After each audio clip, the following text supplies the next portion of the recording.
Então, o que é um VFD, né? Qual que é a definição de um VFD? Fala pra gente aí, Dani, o que é a definição de um VFD? Diretamente de um VFD, ele é um dispositivo eletrônico capaz de regular a frequência de trabalho do equipamento, de um motor, no caso, no nosso sistema, né?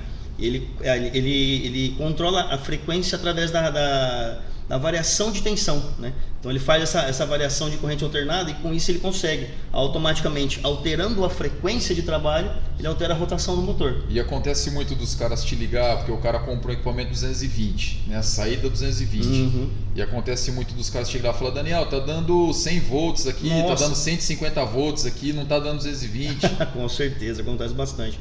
É que entra na questão dessa função da variação de tensão relativa à frequência, né? Então, se ele está com menos irradiação solar, por exemplo, teoricamente a tensão está mais baixa, a frequência está mais baixa, ele vê o equipamento rodando um pouco menos, ele vai tentar medir e falar: nossa, tá com algum BO, alguma coisa está errada aqui.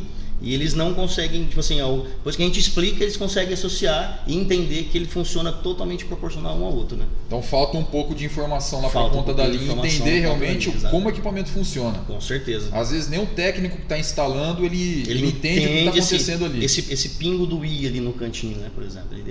Ele fica nessa dúvida, mas quando eu uso um inversor tradicional, eu bato lá 220, o motor vai, ele tem a tensão, tal, mas a tensão está constante. Só que ele tem uma tensão, uma fonte de alimentação constante. Nossa fonte de alimentação é o sol. Então, devido a uma passagem de nuvem, alguma intempérie, algo do tipo, ele vai dar uma diminuidinha na irradiação, porém, ele faz essa compensação para não danificar o equipamento, ele diminui um pouquinho a tensão e mexe com a frequência, e isso que o pessoal ainda não deu aquela se ligada. Não conseguiu então a função principal do cara é variar a frequência. Exatamente. Para o motor. Para o motor. Ele é... Show de bola. O nosso showman aí, Bruno, o pessoal tá vendo essa tela que a gente tá vendo aqui também? O PowerPoint? Então, beleza. Só pra gente ficar aqui alinhado, a gente colocou aí esse diagrama e ele tem uma legenda, né? Qual que é a ideia desse diagrama? Da gente mostrar que o inversor faz parte do VFD. Exatamente, ele é um dos componentes, ele é um dos componentes do VFD. Exatamente. É igual a gente brinca aqui, né? Não é porque o carro tem um ar-condicionado que ele é um ar-condicionado com roda. Exatamente. Ele continua sendo um carro com ar-condicionado. Um carro com ar-condicionado, exatamente. Então, acho que fica bem claro. Aí você quer falar um pouco, discutir um pouco dos componentes aí, Dani, pro pessoal que está falando ali que o VFD é separado em 5 componentes, né? Só para a gente deixar claro aí. Eu sei que tem mais componentes, mas basicamente são esses 5. Exatamente. A questão da característica construtiva dele que nem o diagrama mostra ali. Nesse caso, ele está mostrando uma corrente alternada de entrada trifásica, que hoje a maioria dos nossos inversores já tem o backup, que nós chamamos, né? Então a gente tem potências que ele tem acesso à rede, que é o backup 220 volts monofásico ou bifásico e trifásico, né, no caso. Ele está mostrando uma tensão alternada, mas comumente se é usual o painel solar, que a gente compra nessa intenção, obviamente, de quando um cliente é isolado, ele não tem acesso à rede, então ele tem um painel solar. Então ele mostraria na tensão de entrada num painel de corrente contínua, né? Então ele teria aquela retificadora de entrada ali, a entrada da ponte retificadora com a entrada do arranjo solar, e automaticamente ele vai passar pelos sistemas de capacitor para fazer filtragem. E depois todo esse sistema aí tem o sistema de microprocessamento, que é a parte inteligente, né, do VFD, do gerador no caso. Ele é aquela parte inteligente que vai fazer toda a parte de programação lógica, que a gente mencionou anteriormente, que ele e outros modelos também tem essa parte de processamento, que é a parte de sensoriamento, que é a parte de entendimento de como ele vai processar aquilo ali. E ele tem nas saídas ali, que vai fazer já no caso a parte do alternado mesmo, né, que a gente precisa para tocar uma bomba trifásica ali, por exemplo.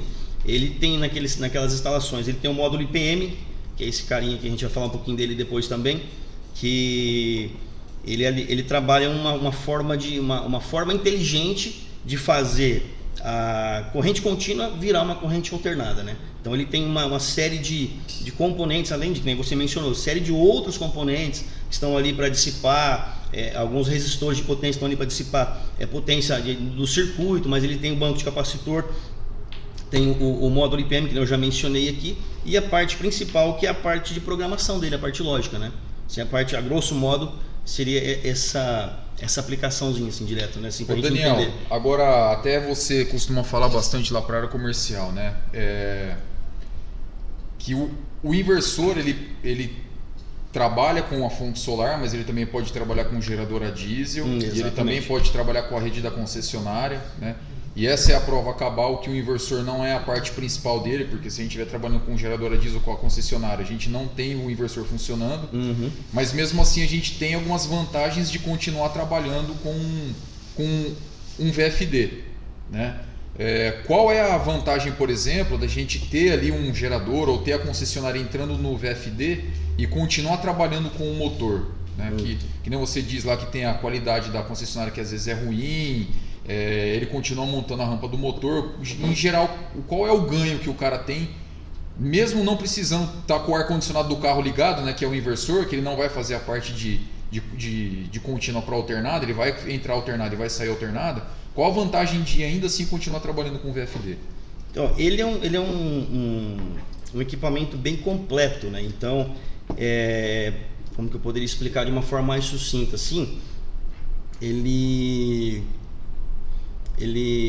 como que eu poderia falar? Se tiver uma distorção de tensão de entrada, ele corrige. Exatamente, ele corrige as harmônicas que a rede pode apresentar. Ele continua montando a rampa para o motor. Se o motor partiu, vamos supor que ele está num gerador a diesel ou na rede elétrica. Então ele tem uma tensão de entrada constante, no caso ali, e essas diferenças que vêm da rede elétrica, ele faz essa filtragem e continua assim fazendo a rampa para o equipamento. Se o parceiro, o cliente final, precisar diminuir alguma questão de frequência, por exemplo, para diminuir uma vazão de água de uma bomba, ele tem essa possibilidade também. Não tem potência de surto. Não. Quando ele liga a bomba, usar 100%, exatamente.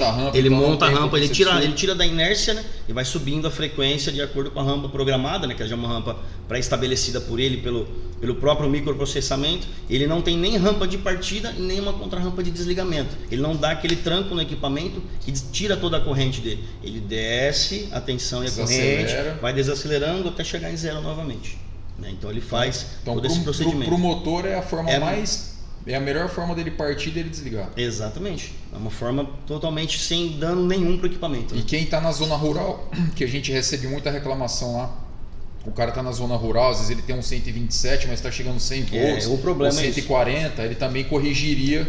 Exatamente, porque ele tem uma questão. Isso, exatamente. Ele tem dentro da construção dele, né, tem um modelo aqui atrás da gente, que ele tem uma fonte chaveada, então que ele consegue fazer todo esse controle, né?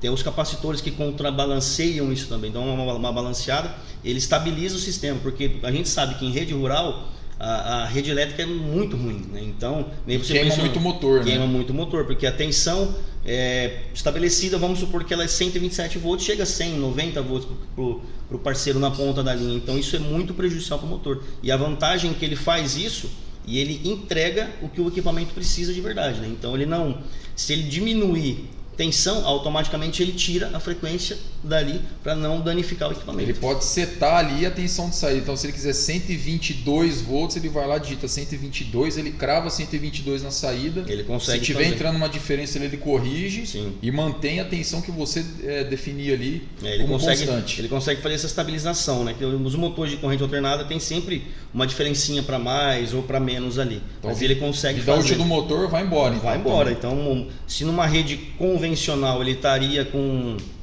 5 anos, por exemplo, de vida útil, no sistema desse ele vai para 10, 15 anos tranquilamente. Bem legal.